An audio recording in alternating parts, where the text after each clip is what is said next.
According to observers, Russia has bolstered its fortifications in anticipation of a much-anticipated counterattack by Ukrainian forces.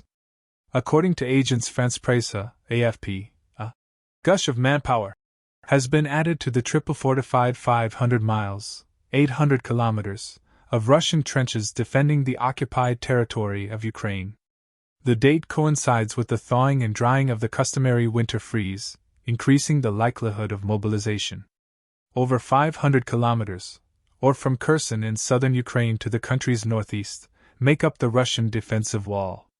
Ukrainian soldiers swept across the southeast during a counterattack in the autumn, retaking part of Kherson city. Brady Africk, a researcher at the American Enterprise Institute in the U.S., described these defensive lines as being made up of trenches and tiered fortifications. He told AFP that these include anti-tank ditches, elevated barriers, rows of pre-built defenses known as dragon's teeth, landmines, and manned trenches. According to him, Russia's goal is to maintain control over occupied territory and to try and limit Ukraine's ability to conduct a counteroffensive. According to Pierre Rizza at the Mediterranean Foundation of Strategic Studies, a French research organization, Moscow's aim is to be prepared to absorb any attack. By the time they get to the second layer, the attackers are probably going to get stuck, and even if they get past it, the third is going to be very hard to breach, he said.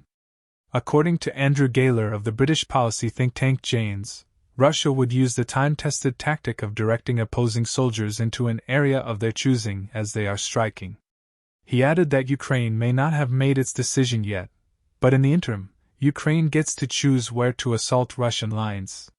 He added Ukraine would well try to trick Russia by launching a small-scale offensive to draw defense forces there before rerouting the main assault elsewhere. Vasily Kashin, a professor at the HSE University in Moscow, suggested that Ukraine launch its assault on the Bakhmut region where fighting has been raging for 10 months, while he conceded that the data we have are very limited. Kashin said the balance of forces at the front is changing in favor of Russia. Ukraine can try to change this with a last desperate blow, he said. 8 individuals of military age who attempted to flee the country in order to avoid joining the armed forces have been identified by the Ukrainian Security Service.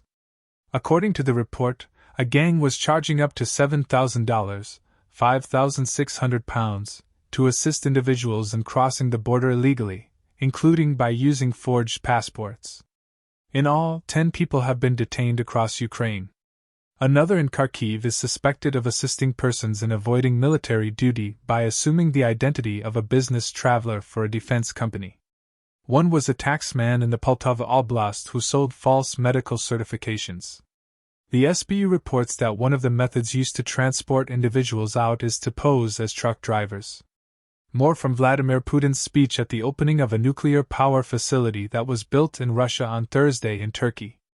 Putin complimented Recep Tayyip Erdogan, the president of Turkey, for his leadership before a vote in which he is seeking re-election. After becoming ill while giving a live TV interview on Tuesday, Erdogan, 69, halted all campaigning for Turkey's crucial presidential and legislative elections, which take place on May 14. Turkey has maintained links with Russia throughout the conflict and has served as a venue for talks between the two parties despite being a member of NATO and providing weapons to Ukraine. The Russian president used his virtual speech to congratulate Erdogan and declare that Moscow was prepared to extend the hand of friendship at the opening of a nuclear plant that was built by Russia in Turkey. A convincing example of how much you, President Erdogan, are doing for your country, for the growth of its economy, for all Turkish citizens, said Putin of the construction of the Akuyu nuclear power station, Turkey's first. He continued, I want to be clear, you know how to set high goals and are boldly working towards their realization. Putin emphasized that following a terrible earthquake in February, Russia was among the first nations to send rescue teams and medical workers to Turkey. We are always ready to extend the hand of friendship to our Turkish partners. Putin added,